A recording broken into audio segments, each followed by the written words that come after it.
The dust kicked up around Beatrice's boots as she ran across the main street of Bannack, Montana. Her heart pounding so hard she thought it might burst right through her chest. And when she finally reached the tall cowboy standing outside the general store, the words tumbled out before she could stop them. "Preston, I love you, and I know you feel the same way about me." Preston Baylor turned slowly, his weathered face softening as he looked down at the girl who had been following him around town for the past 6 months. At 26, he had seen enough of life to know the difference between infatuation and real feeling. And while he could not deny the pull he felt toward Beatrice, he also could not ignore the facts staring him in the face. She was 17, barely more than a child in his eyes, even if she stood before him with all the fire and determination of a grown woman. "Beatrice," he said gently, removing his hat and holding it against his chest, "I think you should head on home now. Your father will be wondering where you are." "I do not care what my father thinks," she shot back, her blue eyes blazing. "I am asking you a question. Do you have feelings for me or not?" Preston looked at her for a long moment, taking in the way her dark hair had come loose from its braid, the flush in her cheeks, the stubborn set of her jaw. She was beautiful, there was no denying that, and smart and brave in ways that made his chest tighten.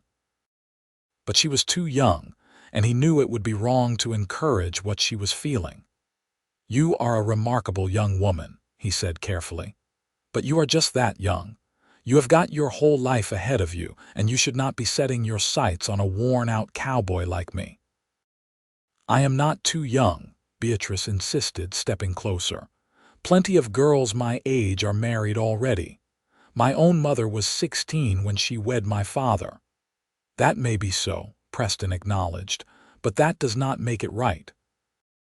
Beatrice, you have not had the chance to see the world, to figure out who you are and what you want.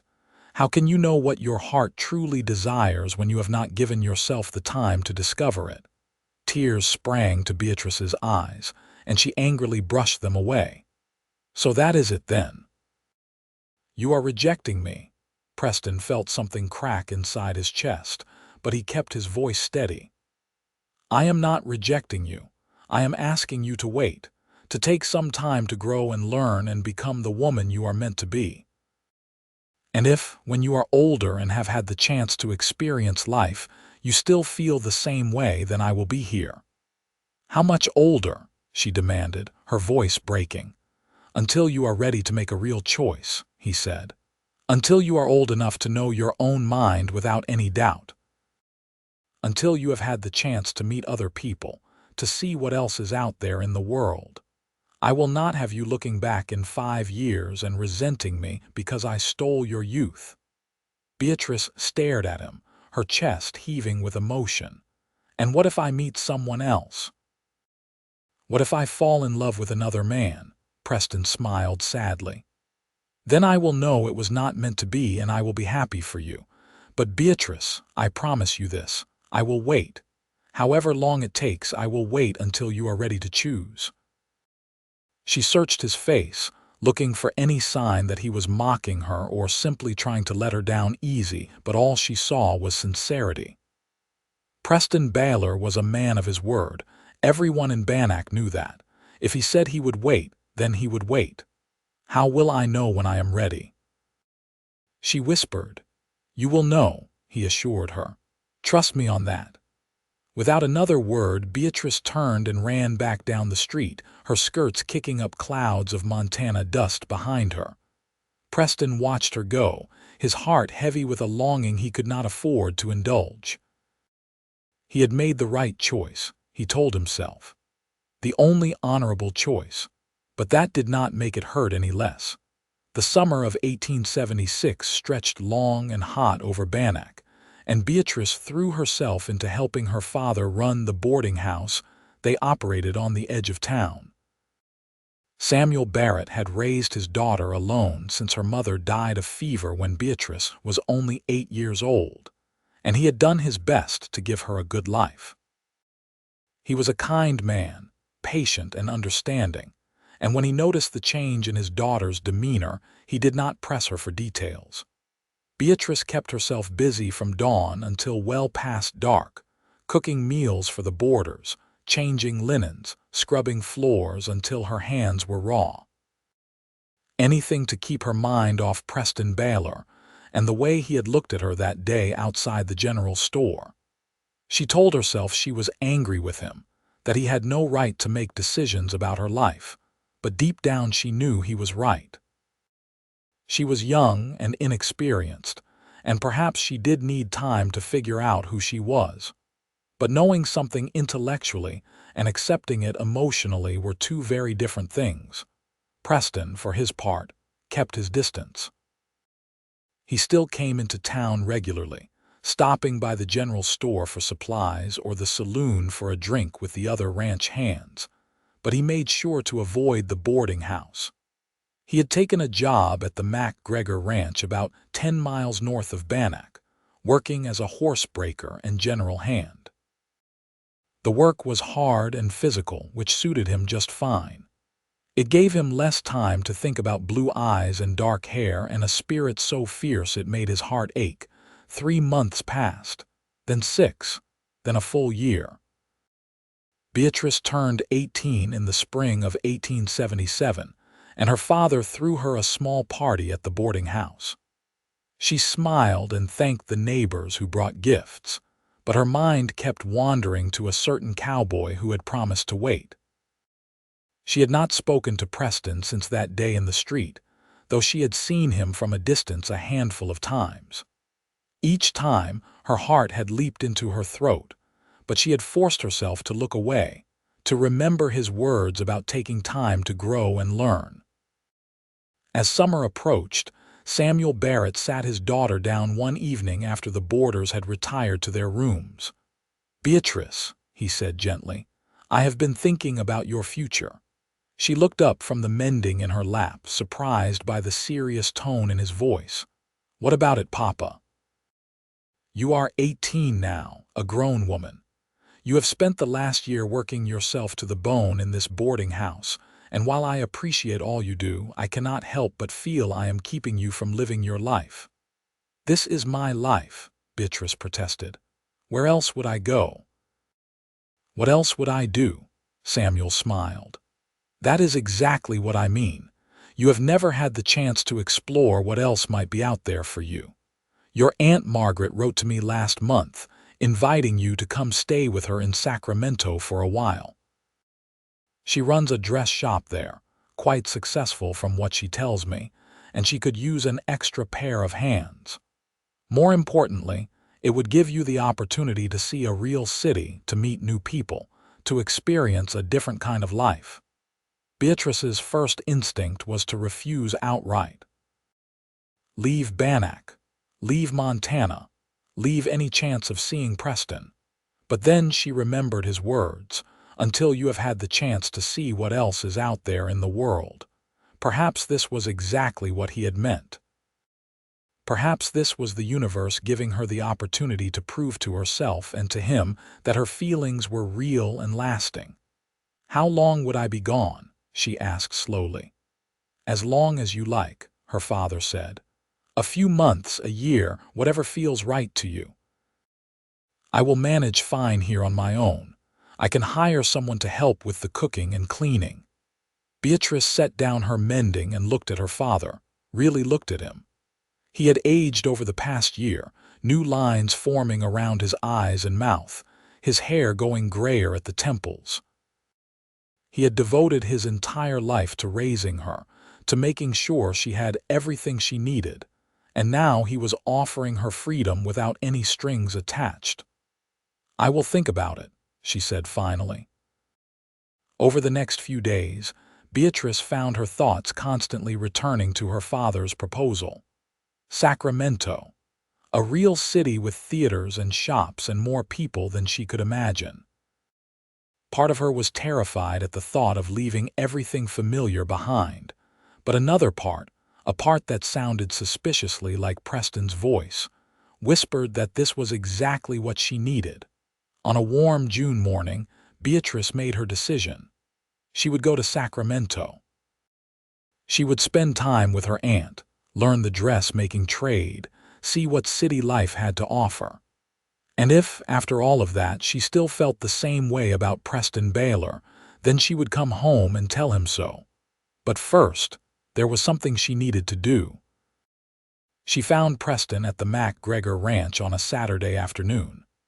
He was in the corral, working with a young stallion that clearly had a wild streak. Beatrice leaned against the fence, watching as Preston spoke in low, soothing tones to the horse, his movements patient and deliberate. He had always had a gift with animals, able to calm even the most skittish creatures with nothing more than his presence and his voice. When he finally noticed her standing there, his eyes widened in surprise. He handed the stallion's lead to another ranch hand and made his way over to the fence, pulling off his work gloves as he approached. "Beatrice," he said, and there was something in his voice that made her heart skip. "This is unexpected." "I am leaving Bannack," she said without preamble. "I am going to Sacramento to stay with my aunt and work in her dress shop." Preston was quiet for a long moment, his hazel eyes searching her face. "That sounds like a good opportunity." "I wanted you to know," Beatrice continued, her voice stronger now. "I wanted you to know that I am taking your advice. I'm going to see the world, or at least a little piece of it. I'm going to meet new people and try new things and figure out who I am. And when I come back, if I come back, I will know for certain what I want." "And what if what you want is not here anymore?" Preston asked quietly. Beatrice looked at him steadily. "Then I will have my answer, will I not?" Preston reached out and gently touched her hand where it rested on the fence rail. It was the first time he had touched her in over a year, and the contact sent electricity shooting up her arm. "I meant what I said that day, Beatrice. I will wait. No matter how long it takes, I will wait for you to be ready to choose. Even if it is years," she whispered. "Even if it is years," he confirmed. "But I hope, for both our sakes, that it will not take quite that long." Beatrice smiled then, a real smile that reached her eyes. "I hope so too." She left Bannack 2 weeks later on a warm July morning. Her father accompanied her to the stage coach station, helping her load her trunk and carpet bag onto the coach. They stood together in the dusty street, and Samuel Barrett pulled his daughter into a tight embrace. "You write to me," he said gruffly. "Let me know how you are getting on." "I will, Papa," Beatrice promised. "And you take care of yourself. Do not work too hard." "I could say the same to you," he replied with a smile. As the stage coach pulled away, Beatrice looked out the window at the town she had known her entire life. The familiar buildings, the mountains rising in the distance, the wide Montana sky. And somewhere out there on a ranch 10 miles north, a cowboy who had promised to wait. Sacramento was overwhelming in the best and worst ways possible. The city was enormous compared to Bannack, with buildings 3 and 4 stories tall lining streets that seemed to stretch on forever. There were more people than Beatrice had ever seen in one place, all rushing about their business with a purposefulness that made her dizzy. The noise was constant. Horses and wagons, vendors calling out their wares, the clang of trolley bells, conversations overlapping into a cacophony that followed her everywhere she went. Her Aunt Margaret lived above her dress shop on a busy street near the center of the city. She was her father's older sister, a widow who had moved to California 15 years earlier with her late husband. She greeted Beatrice with warm hugs and immediately set about making her feel at home, showing her the small but comfortable room that would be hers and explaining how the shop operated. The dress shop was called Margaret's Fine Fashions, and it catered to the wives and daughters of Sacramento's growing merchant class. The work was exacting and detailed, requiring skills Beatrice had never fully developed back in Bannack, where practical cotton dresses and simple repairs were the extent of most sewing. Here, she learned about silk and taffeta, about proper boning for corsets, about the intricate beadwork and embroidery that wealthy women demanded. Margaret was a patient teacher, and Beatrice proved to be a quick study.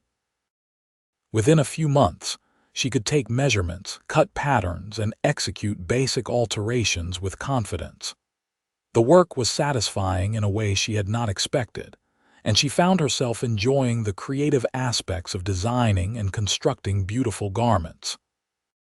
But it was the social aspect of city life that proved most challenging. Margaret insisted on taking Beatrice to church socials, community gatherings, and even the occasional dance. She introduced her niece to dozens of young men, all of them perfectly respectable with good jobs and bright futures. There was Thomas, a bank clerk with a pleasant smile and polite manners. There was Henry, who worked for his father's shipping company and had a quick wit that made Beatrice laugh. There was Charles, a young lawyer with serious eyes and ambitious plans. They were all nice enough, and Beatrice tried her best to give each of them a fair chance. She let Thomas walk her home from church. She danced with Henry at the harvest social. She allowed Charles to take her to a traveling theater performance. But no matter how much she tried to feel something, some spark or connection, her heart remained stubbornly unmoved. At night, lying in her small room above the shop, Beatrice would think about Preston. She wondered what he was doing, whether he ever thought about her, whether he was keeping his promise to wait. She had written to her father regularly, long letters describing her experiences in Sacramento, but she never asked about Preston. She was not sure she wanted to know if he had moved on, if he had found someone else who was the right age and the right temperament. The uncertainty was painful, but at least it left room for hope. The months turned into a year, and then another. Beatrice grew more comfortable with city life, more confident in her skills and her place in Sacramento. She made friends among the other young women who worked in shops along the street, and she became a valued member of her aunt's business. Margaret even began talking about making Beatrice a partner in the shop, about building something together that could last for decades. It was a good life, a comfortable life, full of opportunity and possibility. But it was not the life Beatrice wanted. The realization came gradually, not as a sudden revelation, but as a slow accumulation of small moments. The way her heart did not race when Thomas held her hand. The way Henry's jokes, while funny, never made her laugh the way she used to laugh at Preston's dry observations about life. The way Charles's passionate speeches about justice and law left her feeling oddly empty instead of inspired. These were good men, worthy men, men who would make excellent husbands for the right woman. But Beatrice was not that woman. In the spring of 1879, nearly 2 years after leaving Bannack, Beatrice sat down with her aunt and had a long, honest conversation. "You are going back to him, are you not?" Margaret said, though it was more statement than question. Beatrice nodded. "I am. I tried, Aunt Margaret, I truly did. I tried to give this life a chance, to see if I could be happy here. And I am grateful for everything you have done for me, for teaching me and caring for me and showing me a different way of living. But my heart is in Montana. It always has been." Margaret reached across the table and took her niece's hand. "I know, dear. I have known for months now. You have been going through the motions, but your mind has been elsewhere. Does he know you are coming back?" "No," Beatrice admitted. "I have not written to him at all since I left. I wanted to be sure before I said anything." "And you are sure now?" Beatrice thought about the question, really examined her feelings from every angle. She had spent 2 years in a city full of opportunities and interesting people. She had learned a trade, made friends, experienced a life completely different from the one she had known in Bannack. And through it all, not a day had passed when she had not thought about Preston Baylor, when she had not measured every man she met against the standard he had set. "I am sure," she said firmly. "I love him, Aunt Margaret. I have loved him since I was 17, and I love him still now that I am 20. That is not going to change." Margaret smiled and squeezed her hand. "Then you should go to him. Life is too short to spend it apart from the people we love." Beatrice left Sacramento a week later, her trunk packed with new dresses she had made herself and gifts for her father. The stagecoach journey back to Montana seemed to take forever, each mile feeling like 10 as her anticipation and anxiety grew in equal measure. What if Preston had not waited? What if he had met someone else, someone more suitable, someone who had been there instead of 1,000 miles away? What if his feelings had changed over the past 2 years by the time the stagecoach rolled into Bannack on a warm afternoon in late May? Beatrice's nerves were stretched taut. The town looked exactly the same, unchanged by the years that had transformed her so completely. She spotted her father waiting at the station, and the sight of him brought tears to her eyes. Samuel Barrett swept his daughter into a fierce hug, holding her tight for a long moment before pulling back to look at her. "You are all grown up," he said wonderingly. "Look at you." "I missed you, Papa," Beatrice said, her voice thick with emotion. "I missed you too, daughter." "Come on, let us get your things home. You must be exhausted from the journey." As they walked through town toward the boarding house, Beatrice's eyes scanned every face, looked down every street, searched for a tall figure in a cowboy hat. But Preston was nowhere to be seen. Back at the boarding house, Beatrice unpacked while her father caught her up on 2 years' worth of town gossip. Who had married, who had died, who had moved away, who had arrived. He did not mention Preston, and Beatrice could not bring herself to ask directly. Instead, she waited until they were sitting down to dinner before approaching the subject indirectly. "Is the MacGregor Ranch still operating?" she asked casually. Her father gave her a knowing look. "It is, doing quite well from what I hear." "That is good," Beatrice said, pushing food around her plate. "I imagine they still employ a fair number of hands." "They do," Samuel confirmed. "Though I believe Preston Baylor left their employment about 6 months ago." Beatrice's heart sank. "He left. Where did he go?" "He bought some land about 5 miles west of here," her father said. "Started his own small ranch. Just him and a few horses to start, but he has been building it up slowly. Doing all the work himself from what I understand. Building a house, breaking horses to sell, running a few head of cattle. It is hard work for one man, but Preston always was determined." Beatrice absorbed this information, her mind racing. Preston had bought land. He was building a ranch, a home. Did that mean he had given up on waiting for her? Or did it mean he was preparing for a future he hoped she might be part of? Has he? She began, then stopped, not sure how to phrase the question. "Has he courted anyone?" her father asked gently. "No, Beatrice. As far as I know, Preston Baylor has not shown interest in any woman in this town for the past 2 years. He keeps to himself mostly, comes into town for supplies and the occasional drink at the saloon, but he does not socialize much. It is almost like he is waiting for something." Hope bloomed in Beatrice's chest, bright and warm and terrifying. "Papa, I need to borrow a horse tomorrow," Samuel smiled. "I figured you might. Take the bay mare. She is gentle and knows the trails well." Beatrice barely slept that night, her mind spinning with possibilities and fears. She rehearsed a dozen different speeches, trying to find the right words to say to Preston when she saw him. But every version sounded wrong in her head, either too formal or too casual, too presumptuous or too hesitant. Finally, she decided she would simply speak from her heart and trust that he would understand. The next morning dawned clear and bright, perfect riding weather.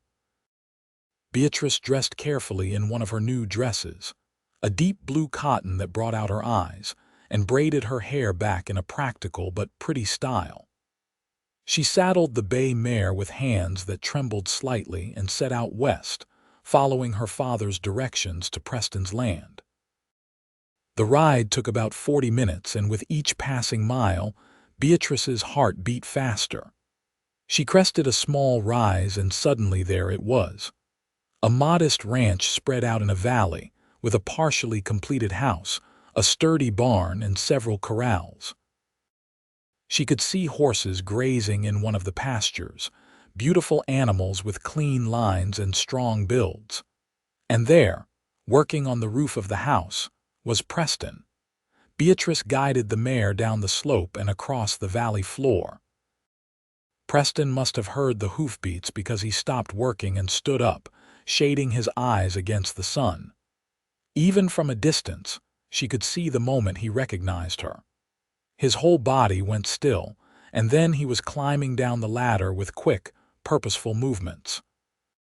By the time Beatrice reined in the mare and dismounted, Preston was standing a few feet away, his hat in his hands, his face a mixture of emotions she could not quite read. "Hello, Preston," she said, her voice steadier than she felt. "Beatrice," he replied, and just the way he said her name made her heart ache. "You are back." "I am back," she confirmed. "I returned yesterday from Sacramento." "How was it?" he asked. "The city, I mean, did you like it?" "It was interesting," Beatrice said carefully. "Educational. I learned a great deal about dressmaking and city life and myself. My aunt was wonderful to me, and I had opportunities I never would have had here." Preston nodded slowly. "That is good. I am glad you had that experience. But I did not belong there," Beatrice continued, taking a step closer. "I tried, Preston. I really tried to build a life in Sacramento. I met people, good people. Men who were interested in courting me, who would have made fine husbands. My aunt wanted to make me a partner in her shop, to give me a real future there." Something flickered across Preston's face, something that might have been pain. "And yet you came back." "I came back," Beatrice confirmed, taking another step forward. "Because no matter how good the opportunities were, no matter how nice the people were, none of it mattered. My heart was here with you. It has always been with you." Preston looked at her for a long moment, his hazel eyes searching her face. "You were gone for 2 years, Beatrice. 2 years is a long time. How do you know what you feel is real and not just familiarity? How do you know you are not just coming back to what is comfortable?" "Because I had 2 years to forget you," Beatrice said, her voice rising with passion. 2 years in a city full of distractions and new experiences. 2 years of meeting other men, men who were perfectly suitable and interested in me. And not one of them, not a single one, made me feel the way you do. Not one of them made my heart race when they walked into a room. Not one of them made me laugh the way you do, or made me feel understood the way you do, or made me want to build a life with them." She closed the remaining distance between them, looking up into his face with all the certainty she felt. "You asked me to wait until I was ready to choose, until I was old enough to know my own mind. Well, I am 20 years old now, Preston. I have seen something of the world. I have had time to grow and learn and figure out who I am. And I am telling you, right here and right now, that I choose you. I have always chosen you, and I will always choose you if you will still have me." Preston's expression cracked, and suddenly he was smiling, a wide, genuine smile that transformed his whole face. "If I will still have you," he repeated, his voice rough with emotion. "Beatrice, I have thought about you every single day for the past 2 years. Every morning when I woke up and every night before I fell asleep. I have turned down every woman who has shown interest, ignored every hint and suggestion that I should move on, because I made you a promise. I said I would wait, and I meant it. I would have waited 10 years if that was what you needed." "You will not have to wait any longer," Beatrice whispered, tears streaming down her face. I am here and I am ready, and I love you, Preston Baylor. I love you so much it terrifies me." Preston reached out and cupped her face in his work-roughened hands, his thumbs gently brushing away her tears. "I love you too, Beatrice. I have loved you since you were 17 years old and told me off in the middle of Main Street.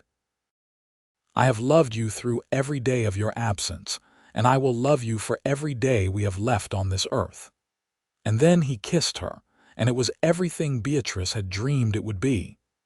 His lips were gentle but sure, and she melted into him, her hands clutching his shirt, her heart soaring. This was what she had been waiting for, what she had traveled 1,000 miles to find. Not adventure or opportunity or new experiences, but this. The feeling of being home, of being loved, of being exactly where she belonged. When they finally broke apart, both breathing hard, Preston rested his forehead against hers. "I am not rich, Beatrice," he said quietly. "This ranch, it is just getting started. I can give you a home and my love and everything I am, but I cannot promise you luxury or ease." Beatrice laughed, the sound bright and joyous. "I do not want luxury or ease. I want you. I want this life we can build together. I want to wake up every morning and see your face and fall asleep every night in your arms. That is all I have ever wanted." Preston pulled back slightly to look at her, his eyes shining. "Then marry me, Beatrice Barrett. Be my wife, my partner, my everything. Help me build this ranch into something we can be proud of. Grow old with me out here under the Montana sky." "Yes," Beatrice said without hesitation. "Yes, I will marry you. I will marry you tomorrow if you want." Preston laughed, a sound of pure happiness. "Let us give it at least a week. I want to do this properly with your father's blessing and a real wedding. You deserve that much." They spent the rest of the afternoon walking around Preston's property, his arm around her waist as he showed her everything he had been building. The house was about 3/4 finished, with 2 bedrooms, a kitchen, and a main living area. The barn was complete and well constructed, housing 4 horses that Preston had been training to sell. There was a chicken coop, a vegetable garden just starting to sprout, and plans for expanding the cattle herd. "I have been working on this for the past year," Preston explained as they stood looking at the house. "After you had been gone for a while and I realized you might actually come back, I knew I needed to have something to offer you. A real home, a future. I could not ask you to marry me and then take you to some bunkhouse on someone else's ranch." Beatrice squeezed his hand. "I would have married you even if you had nothing but a tent and a horse." "Maybe so," Preston said with a smile, "but you deserve better than that." As the sun began to set, Preston rode back to town with Beatrice, neither of them wanting to part, but knowing it was proper. When they reached the boarding house, Samuel was waiting on the porch, and one look at their faces told him everything he needed to know. "I take it you found him," Samuel said dryly. "Papa, Preston, and I would like your blessing to marry," Beatrice said formally. Samuel looked at Preston, his expression serious. "You love my daughter more than anything in this world," Preston replied without hesitation. "And you will take care of her, protect her, be a good husband to her." "I will spend every day of my life trying to be the man she deserves," Preston vowed. Samuel nodded slowly, then smiled. "Then you have my blessing. Welcome to the family, Preston." The wedding took place 2 weeks later in the small church in Bannack. It was a simple ceremony but beautiful in its sincerity. Beatrice wore a dress she had made herself in Sacramento, ivory silk with delicate lace at the sleeves and neckline. Preston wore his best suit, his hair neatly combed, his eyes never leaving his bride's face. The church was packed with townspeople who had known Beatrice her entire life, and had watched the unlikely romance between the young woman and the cowboy unfold over the years. There were tears and smiles and whispered comments about how beautiful they looked together, How right it seemed. When the preacher asked if anyone objected to the union, the silence was absolute. And when he pronounced them man and wife, the church erupted in applause and cheers. The reception was held at the boarding house, with tables set up in the yard and food contributed by seemingly every family in Bannack. There was dancing and laughter and toasts to the happy couple.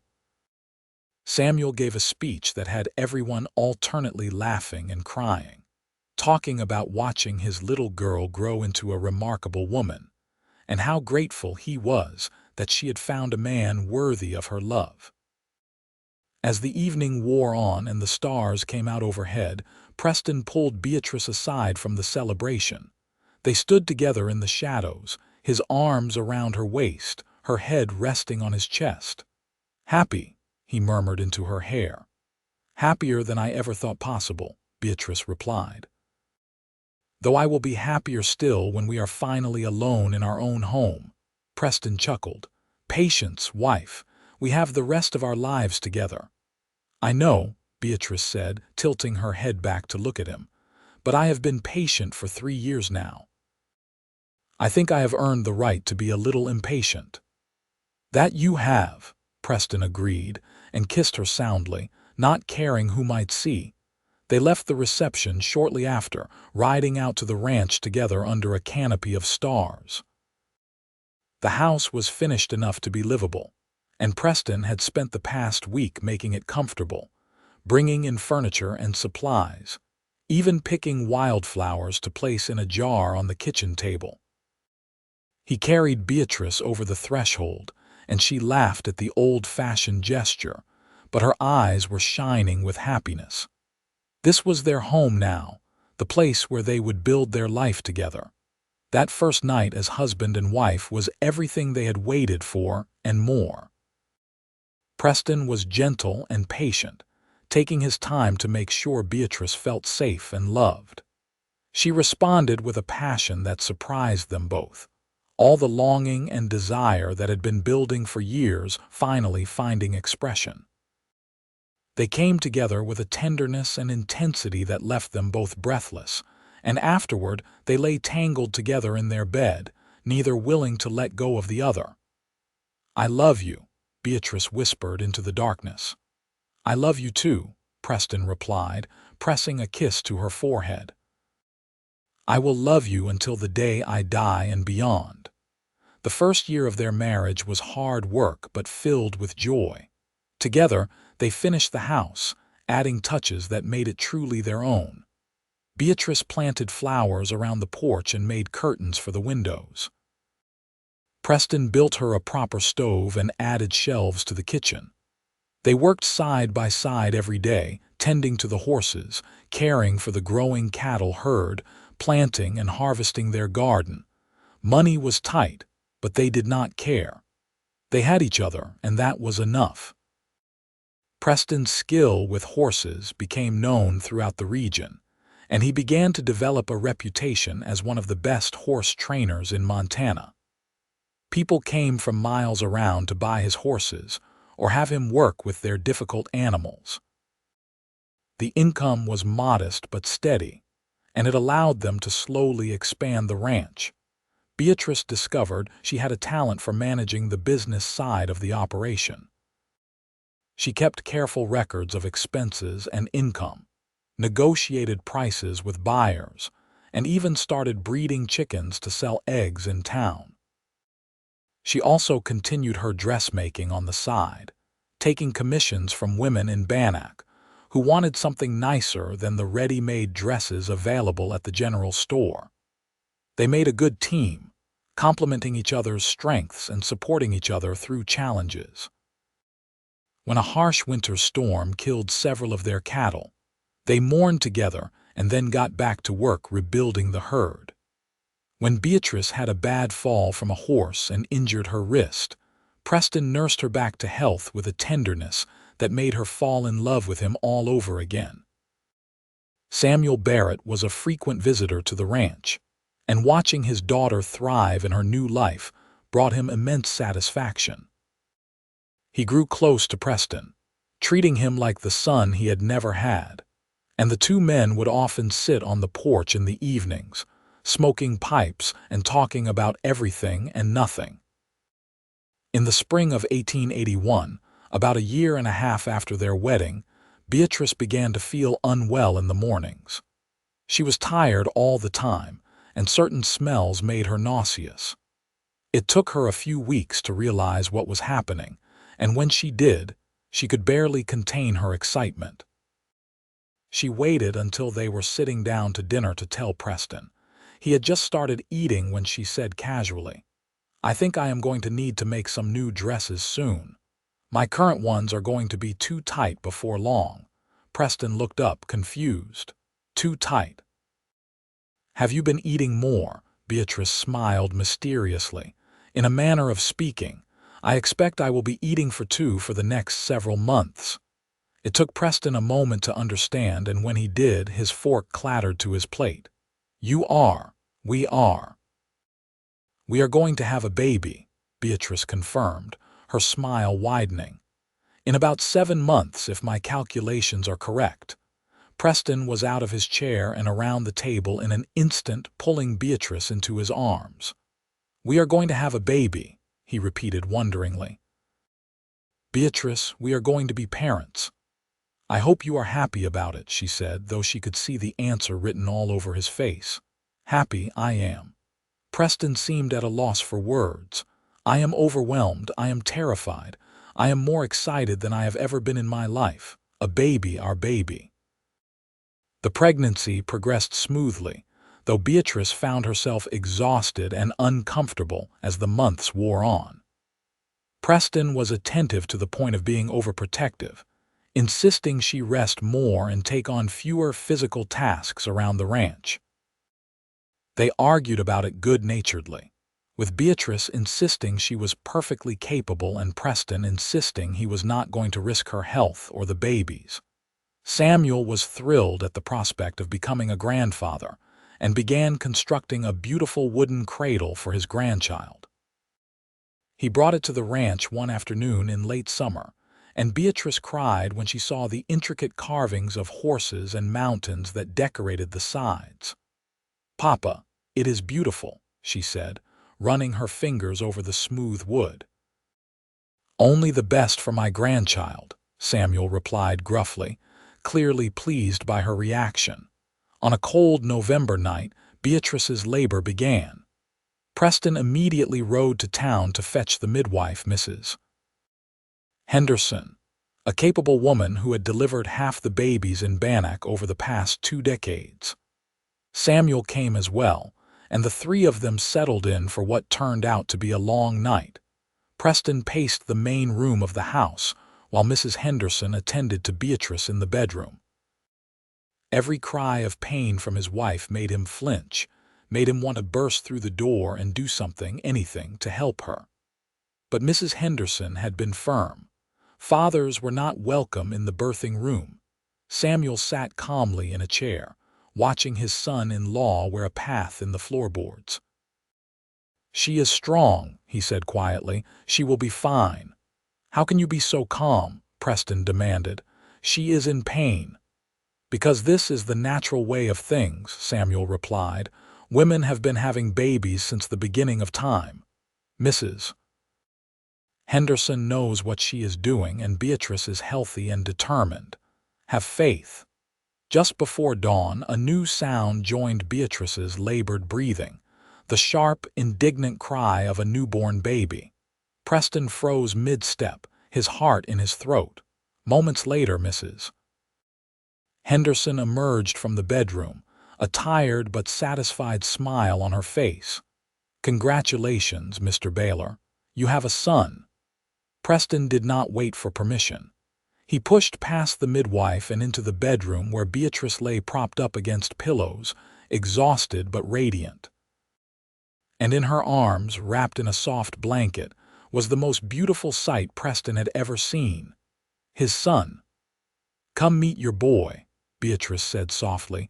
Preston approached slowly, almost reverently, and sank down onto the edge of the bed.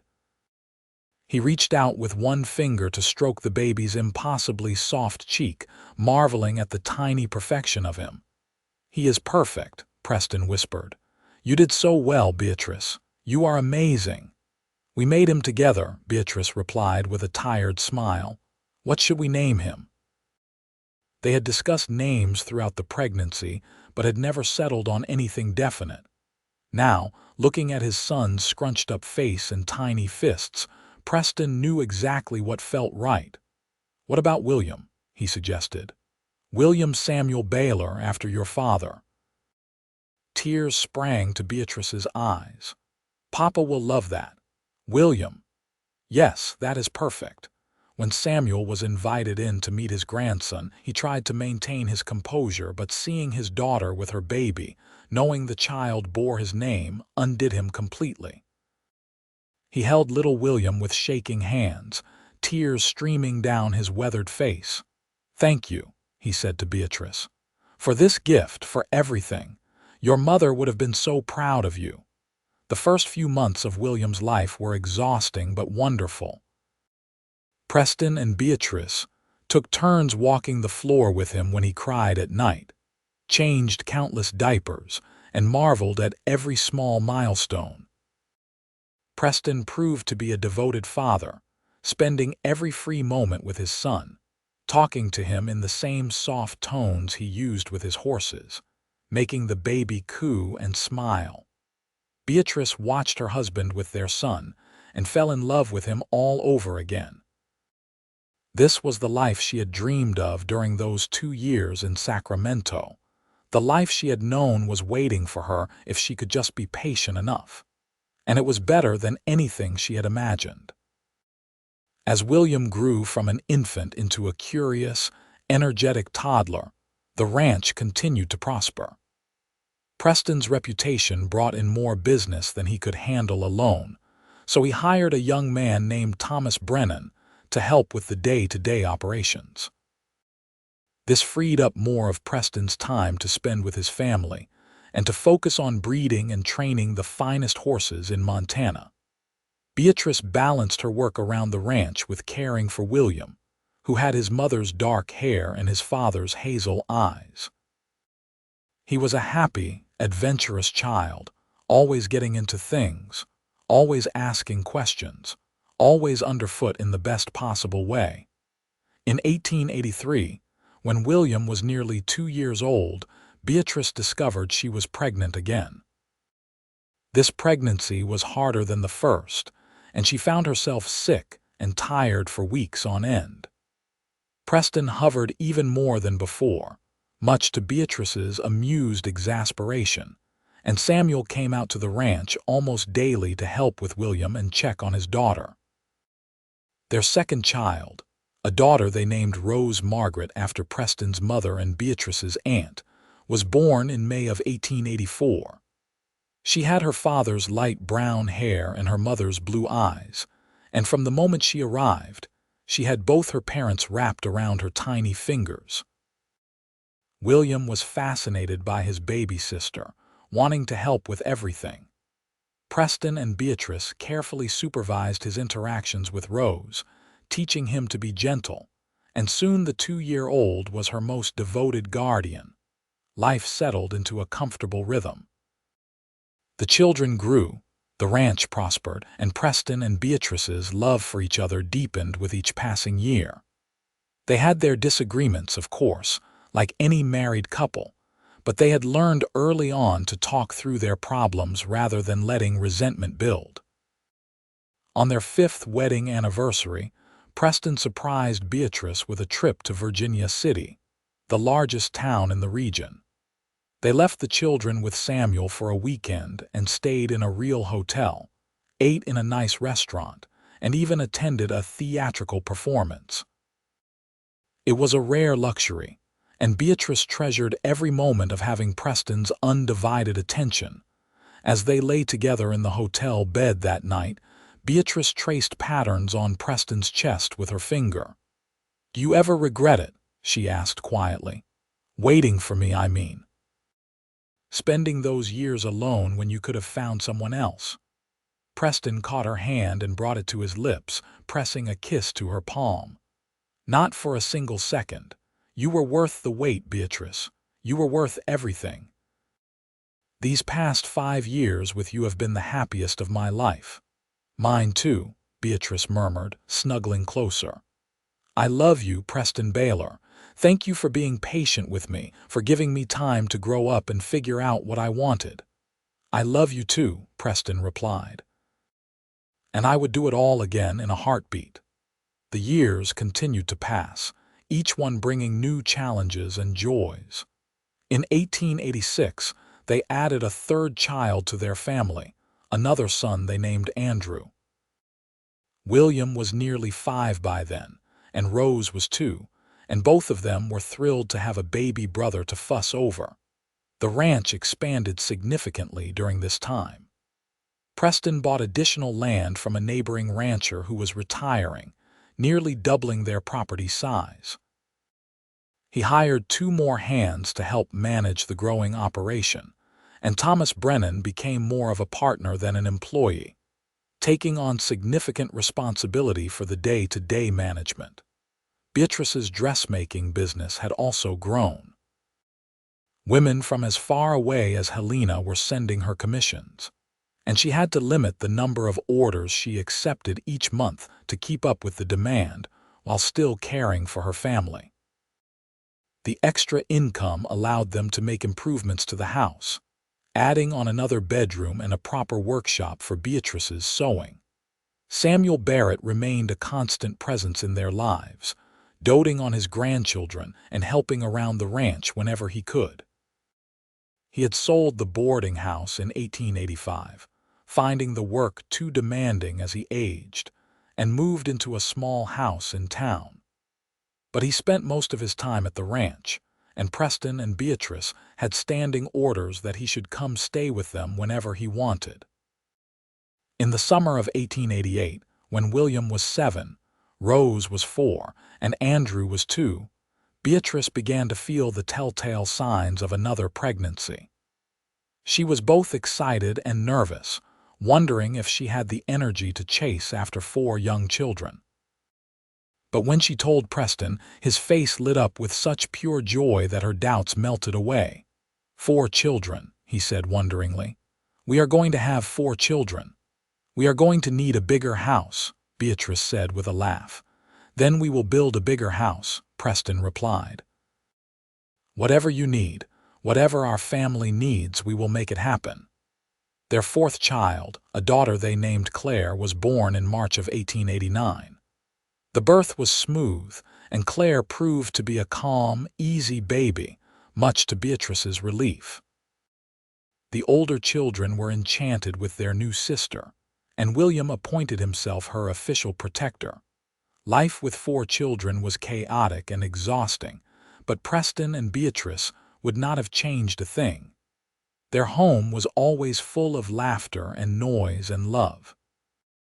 Preston taught William and Rose to ride almost as soon as they could walk, and the children spent hours following their father around the ranch, learning everything he could teach them about horses and cattle and the land.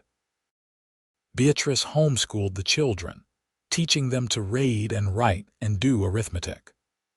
William proved to be a quick study with a particular aptitude for numbers, while Rose had inherited her mother's artistic talents and spent hours drawing and designing outfits for her dolls.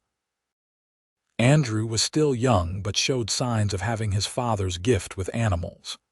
And little Claire, well, she was still too small to show any particular talents beyond being adorable. In 1891, tragedy struck when Samuel Barrett fell ill with pneumonia. Preston and Beatrice brought him to the ranch so they could care for him, setting him up in the spare bedroom and taking turns sitting with him through the nights. The children were kept away for fear of contagion, but they drew pictures and wrote notes that Beatrice would read to her father. For a while, it seemed like Samuel might recover. He rallied in the 2nd week, sitting up and eating soup, joking with Preston about getting soft in his old age. But then he took a turn for the worse, and they knew he was not going to make it. On a quiet morning in early October, with Beatrice holding his hand and Preston standing supportively behind her, Samuel Barrett passed peacefully away. He was 63 years old, and he died knowing his daughter was loved and happy, surrounded by a beautiful family. The funeral was well attended, with seemingly everyone in Bannack turning out to pay their respects to a man who had been a pillar of the community for decades. William, at 10 years old, stood solemnly by his mother's side, trying to be brave even though tears streamed down his face. Rose clung to her father, not fully understanding what was happening but sensing the sadness. Andrew and Claire were too young to really comprehend death, but they picked up on the somber mood. In the weeks following her father's death, Beatrice grieved deeply. Preston gave her space when she needed it and held her when she needed comfort. The children were extra quiet and well-behaved, as if they understood their mother needed peace. One evening, about a month after Samuel's funeral, Beatrice and Preston sat on the porch together after putting the children to bed. The fall air was crisp, and they sat close together under a shared blanket, watching the stars come out. "He was so happy, you know," Beatrice said quietly. "My father. These past years, seeing us build this life, watching the children grow, he told me once that knowing I had found you was the greatest gift he had ever received." Preston squeezed her hand. "He was a good man, the best father-in-law a man could ask for. And he lives on in our children, in the values we teach them, in the memories we keep." "I know," Beatrice said, leaning her head on his shoulder. "It just hurts." "It does," Preston agreed, "and it will for a while. But the hurt is only there because the love was so strong. And that love does not die, Beatrice. It transforms, but it never dies." As winter settled over Montana, life gradually returned to its normal rhythm. The children helped Beatrice through her grief, their energy and innocence reminding her that life continued, that there was still joy to be found. Preston was her rock, supporting her through the difficult days and celebrating with her when the sadness lifted. The ranch continued to thrive. By 1893, the Baylor Ranch was known throughout Montana and beyond as one of the premier places to buy quality horses. Preston had developed several breeding lines that were sought after by ranchers, cavalry officers, and wealthy individuals looking for superior riding stock. The income allowed them to live comfortably, though they never forgot their humble beginnings. William, now 12, was already showing signs of being a natural horseman like his father. He could gentle a skittish colt with patience and skill that belied his young age. Rose, at 9, had developed into a beautiful and talented young girl who helped her mother with sewing and cared for the younger children with a maturity beyond her years. Andrew, at 7, was fearless and adventurous, always finding creative ways to get into trouble. And Claire, at 4, was the baby of the family, sweet and affectionate and adored by everyone. Preston and Beatrice often reflected on how far they had come from that day 15 years earlier, when she had confronted him in the street. She had been so young then, so passionate and sure of herself despite her lack of experience. And he had been right to make her wait, right to insist that she take time to grow and learn before committing to a life with him. But she had come back, just as some part of him had always believed she would. And together, they had built something remarkable. A home, a family, a life filled with love and purpose. On a warm summer evening in 1895, Preston and Beatrice's 20th anniversary of knowing each other, they sat together on the porch watching the sun set over their land. The children were playing in the yard, their laughter carrying on the breeze. William was teaching Rose some rope tricks while Andrew chased Claire around, both of them shrieking with delight. "Can you believe it has been 20 years?" Beatrice asked, her hand in Preston's. Sometimes it feels like yesterday, Preston replied. And sometimes it feels like you have always been part of my life. I have, Beatrice said with a smile. Even before we were together, even during those 2 years I was in Sacramento, I was always yours. My heart always belonged to you. And mine to you, Preston said, lifting her hand to his lips. You were worth the wait, Beatrice. Every single day of it. Do you think we did it right?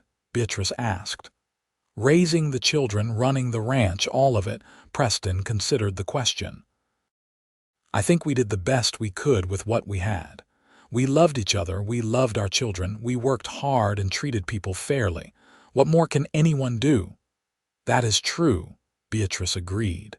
She watched their children playing, her heart full. I hope they understand someday how lucky we are. How precious this life is. They will, Preston assured her. When they are older and have families of their own, they will understand. But for now, let them be children. Let them play and dream and believe the world is full of endless possibilities. As the sun dipped below the horizon, painting the sky in shades of orange and pink and purple, William called out to his parents. Come play with us. Preston and Beatrice exchanged a look, and then they were off the porch and running across the yard, joining their children in their games. They played until full dark, until the children were exhausted and ready for bed. That night, after all 4 children had been tucked in and the house was finally quiet, Preston and Beatrice lay in their bed, wrapped in each other's arms. Do you ever think about what would have happened if I had not sent you away that day? Preston asked quietly. If I had given in and courted you when you were 17, Beatrice thought about it. We probably would have married young and been happy enough. But I do not think we would have had this, what we have now. I needed those years to grow up, to see something of the world, to choose you with full knowledge of what I was choosing. And you needed to know that I was choosing you because I loved you, not because you were convenient or familiar. So you do not regret it. The waiting, the time apart. Not for a second, Beatrice said firmly. It made us stronger. It made our love deeper and more resilient. We know what we have, Preston, and we know what we could have lost. That makes us appreciate it all the more. Preston pulled her closer, pressing a kiss to the top of her head. I love you, Beatrice Baylor, more today than I did yesterday and less than I will tomorrow. I love you too, Beatrice murmured, already half asleep, always and forever. The years continued to roll by, each one bringing its own joys and challenges. William grew into a fine young man who took over more and more responsibility at the ranch, working alongside his father and eventually managing much of the horse training himself. At 18, he met a sweet girl named Emma from a neighboring ranch, and by 19, he was married and starting a family of his own. Rose blossomed into a beautiful and talented young woman. She continued her education through correspondence courses and eventually became a teacher, opening a small school on the ranch for the children of the workers and neighboring families. She married at 22 to a kind lawyer from Helena named David, and they settled in a house Preston built for them on the edge of the ranch property. Andrew, as fearless and adventurous as ever, decided to see something of the world before settling down. At 18, he left Montana to work on ranches throughout the West, sending letters home describing his adventures in Wyoming, Colorado, and even Texas. He returned 5 years later with a wealth of experience and a wife named Sarah whom he had met in Colorado. They settled into a foreman's position on the ranch, and Andrew brought back new techniques and ideas that helped modernize their operation. Claire, the baby of the family, surprised everyone by developing a passion for horses that rivaled her father's. She had a particular gift for breeding and could predict with uncanny accuracy which pairings would produce the best offspring. She worked closely with Preston and William, and together they developed a breeding program that became renowned throughout the western states. As Preston and Beatrice moved into their 50s and then their 60s, they gradually stepped back from the day-to-day operations of the ranch, turning over management to their children while they enjoyed a well-earned semi-retirement.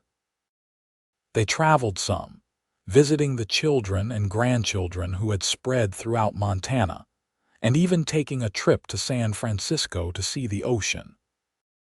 But mostly, they stayed home on the ranch they had built together, content to watch the sunrise over the mountains and the sunset over the pastures, to sit on the porch holding hands, to laugh with their grandchildren, and tell stories about the old days. On a spring morning in 1910, Preston woke to find Beatrice already up, standing at the window of their bedroom looking out at the ranch. She was nearly 51 now, her dark hair streaked with silver, lines of laughter and experience marking her face. But to Preston, she was as beautiful as she had been at 17. He came up behind her and wrapped his arms around her waist, resting his chin on her shoulder. "What are you thinking about?" "Everything," Beatrice said softly. "The life we have built, the children we raised, the years we have spent together. Do you realize it has been 31 years since we married?" "31 of the best years of my life," Preston said. "Mine too," Beatrice agreed. She turned in his arms to face him. "I was just thinking about that girl I used to be, the one who confronted you in the street and demanded you acknowledge your feelings. She was so young, so certain she knew what she wanted." "She did know," Preston said with a smile. "She just needed time to prove it to herself and to me." "You were right to make me wait," Beatrice said. "Even though I hated it at the time, you were right. If we had rushed into things, we would have missed so much. The waiting, the growing, the choosing, all of it made us who we are." Preston cupped her face in his hands, his thumb gently stroking her cheek. "I would wait 100 lifetimes for you, Beatrice Baylor. You are the best thing that ever happened to me." "And you are mine," Beatrice replied, rising on her toes to kiss him. Even after all these years, his kiss still made her heart race, still made her feel like that young girl who had fallen so completely in love with a patient cowboy. They stood there together as the sun rose higher, illuminating the ranch they had built, the life they had created. Outside, they could hear the sounds of the ranch waking up, horses neighing, cattle lowing, William calling out instructions to the hands, grandchildren playing in the yard. This was their legacy, Preston and Beatrice realized. Not just the land or the horses or the successful business, but the love they had shared, the family they had raised, the values they had instilled. Their children had grown into good, capable adults who were passing those same values on to the next generation. That evening, the entire family gathered for Sunday dinner, as had become their tradition. All 4 of their children came with their spouses and families, filling the expanded house with noise and laughter and love. There were 12 grandchildren now, ranging in age from infant to teenager, and they kept everyone on their toes. As Beatrice looked around the table at her family, her heart swelled with gratitude. This was what she had chosen all those years ago when she had returned from Sacramento. Not just Preston, though he was at the heart of everything, but this life, this community, this legacy of love. After dinner, as the younger children played and the adults sat talking, Preston's oldest grandson, William's son Thomas, approached his grandparents. He was 16 now, at that awkward age between boy and man, and he had a question that had clearly been on his mind.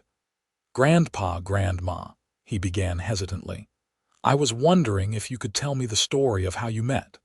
Dad says it is pretty romantic." Preston and Beatrice exchanged amused glances. They had told versions of this story many times over the years, but never to Thomas. "Well," Beatrice began, "it all started when I was about your age. I was 17 and convinced I knew everything about life and love. Your grandmother marched right up to me in the middle of Main Street in Bannack and announced that she loved me, Preston added with a chuckle. And what did you say? Thomas asked, leaning forward with interest. I told her she was too young, Preston said. I told her she needed time to grow up to see the world to be sure of what she wanted. You rejected her. Thomas looked shocked. He did not reject me, Beatrice corrected gently. He asked me to wait until I was ready to make a real choice. So I went away for 2 years to Sacramento, where I learned a trade and met other people and tried to build a different life. But you came back, Thomas said. I did, Beatrice confirmed. Because no matter how far I traveled or how many people I met, my heart was always here with your grandfather. And I waited, Preston said, reaching over to take Beatrice's hand. I promised her I would wait until she was ready to choose, and I kept that promise. Thomas was quiet for a moment, absorbing the story. So you mean, true love is worth waiting for. True love is worth everything, Beatrice said softly. But you have to make sure it is true love, Thomas. You have to give yourself time to be certain. Do not rush into things just because of strong feelings.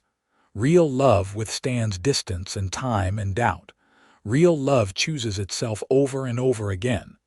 Your grandmother is a wise woman, Preston said with a smile. You should listen to her. As the evening wore on and families began heading home, Preston and Beatrice stood on the porch waving goodbye. When the last wagon had disappeared down the road, they sat together on the porch swing Preston had built years ago. Another good day, Beatrice said contentedly, resting her head on Preston's shoulder. The best, Preston agreed. Though every day with you is the best day. You old romantic, Beatrice teased, though she squeezed his hand affectionately. They sat in comfortable silence, watching the stars come out one by one.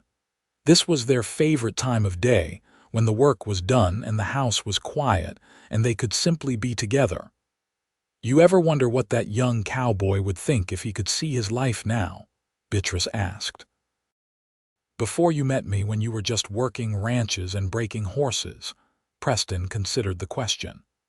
I think he would be amazed, grateful, maybe a little overwhelmed. I never imagined I could have all this, Beatrice.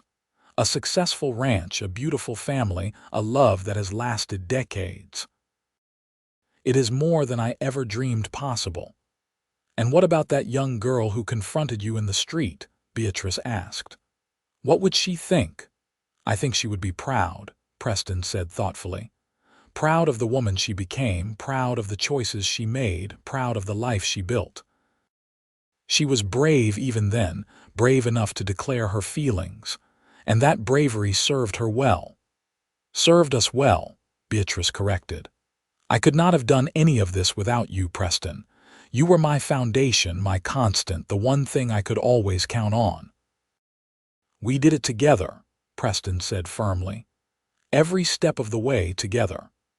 As they sat there under the Montana stars, Preston and Beatrice reflected on the journey that had brought them to this moment. From that confrontation in the street to the years of waiting, from their wedding day to the births of their children, from struggles and triumphs to grandchildren and legacy. It had all led here, to this perfect moment of contentment and love. The years that followed were gentle ones. Preston and Beatrice continued to enjoy their semi-retirement, spending time with their growing family and watching as their children's children began to have children of their own. They took walks around the ranch property, pointing out places where significant events had happened, telling stories about the early days when it was just the two of them working to build something from nothing. On their 40th wedding anniversary in 1919, the family threw them an enormous party. People came from all over Montana, friends and business associates and family members they had not seen in years. There were speeches and toasts and laughter and tears. William gave a moving tribute to his parents, talking about the example they had set of what a true partnership looked like. Rose sang a song she had written especially for the occasion. Andrew and Claire presented them with a photo album filled with pictures documenting their life together. As Preston and Beatrice stood before their assembled family and friends, holding hands and looking at each other with the same love they had felt 40 years earlier, everyone in attendance could see that this was what true love looked like. Not perfect or easy, but committed and enduring and worth every sacrifice. 40 years ago, Preston said to the crowd, I married the love of my life. She was young and I asked her to wait, to be sure, and she loved me enough to do it. Beatrice, you have given me the greatest gift anyone could give, a life filled with purpose and love and joy. I would wait 40 more years for you if I had to, but I am grateful I got to spend these past 40 by your side. Beatrice, tears streaming down her face, responded, You taught me what real love is, Preston. Not just passion or attraction, but commitment and patience and choosing each other every single day. You were worth the wait, worth every moment of doubt and longing. I love you more now than I did on our wedding day, and I will love you for whatever time we have left. They kissed then, and the crowd erupted in applause and cheers. It was a perfect moment, a crystallization of everything they had built together. Preston Baylor lived to the age of 87, passing peacefully in his sleep in 1937 with Beatrice by his side. He left behind a legacy of 4 children, 17 grandchildren, and 23 great-grandchildren. The ranch he and Beatrice had built was one of the most successful in Montana, and his breeding program had influenced horse stock throughout the western United States. But more than that, he left behind a legacy of love. Every person who knew Preston and Beatrice knew what true partnership looked like, knew what it meant to be patient and faithful, and committed through good times and bad. Beatrice lived another 8 years without her husband, years that were lonely but filled with the love of her family. She spent her time writing down stories from their life together, creating a record for future generations so they would know where they came from and what their family stood for.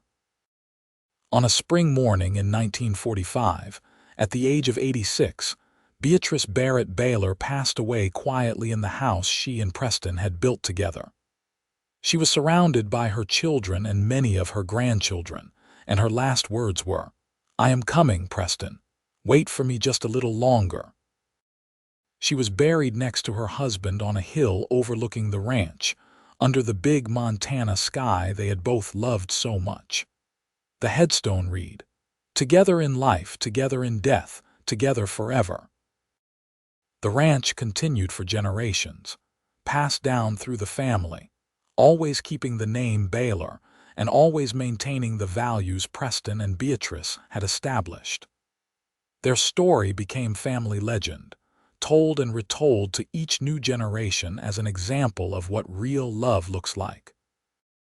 Because in the end, Preston and Beatrice had proven something important, that love is worth waiting for, that patience and respect are as important as passion, and that when you choose someone with your whole heart, fully and freely, that love can last not just a lifetime but beyond, echoing through generations yet to come. They had built more than a ranch or a family. They had built a legacy of love that would endure forever under the wide Montana sky.